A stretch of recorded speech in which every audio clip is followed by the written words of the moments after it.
I think it's Reanimator. Just like on turn 2, they can have a 7/7 lifelinker that draws them 14 cards, or an Iona that locks out your entire deck.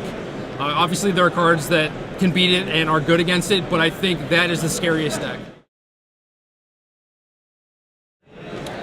It seems like the green cards are getting a lot better. Like, they're printing plenty of very aggressive cards, like, all over the curve, so you have plenty of options for ways to build your deck. And it seems like once Titans are gone and once oppressive cards like Mana Leak and Snapcaster are gone, then like the green decks seem like they're going to be really, really good. I mean, I think they both are. I think the Ajani is probably a little better, but it really depends because they're both like made to be put in certain decks. And right now, from the looks of things, like Liliana wants you to play a bunch of lands like in this almost mono black control deck, but we don't know if there's any like corrupts or drain lives or anything like that that's going to make it really good. Whereas Ajani basically just needs creatures. So I think they're both very good, and Ajani right now looks like the one that's going to see most play, but it could be a toss-up.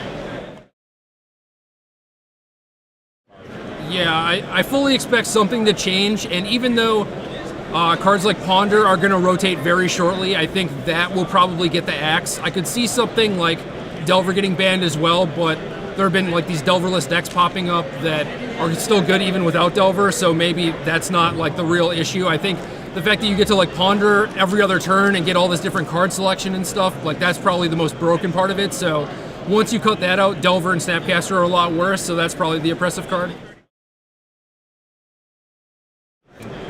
Going into the Invitational, I played Standard a bunch for the last couple weeks with like Open Series and stuff like that. I played Reanimator before, but I haven't played with like the new version against the new metagame. So I think it's easier to say that I was more comfortable with Standard, and I wasn't as sure of my Legacy list as I was in my Standard list, and I think that showed in the tournament with me like exoing Standard and going basically 3-4 in Legacy. So I was pretty comfortable with both formats, but I definitely played way more Standard. I mean, the one that immediately pops up is I was playing against Merfolk, and I Sowered his I reanimated his Sower, took his Lord of Atlantis, knowing full well that he knew that his guy still had Island Walk, and I could have double dazed to pick up both my islands, but I didn't have enough to pay. I just had one other land, but I could have like dazed it and then dazed my daze, and the only thing that I was thinking about was like I had to double daze my own spell. So I think that would have forced a game 3 against Merfolk, but instead I just like threw away the game. I think the Standard deck is pretty good. It did what I wanted it to do. It was good against basically everything.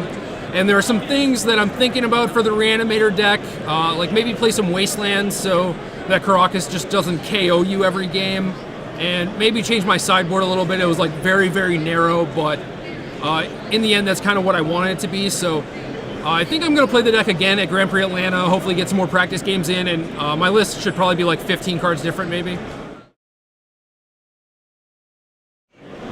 Well, I've made money at every Invitational except for one, where I could have intentionally drawn in the last round, but my opponent like didn't really want to, or he didn't know if he would make top 32 or not, and he crushed me. So historically, I've had a pretty good track record in the Invitationals. I have 2 top 8s already, so like finishing in the top 8 wasn't out of the question, especially since I like both my decks. But I thought that I would like probably top 16, maybe top 32, or maybe top 8, depending on how things broke.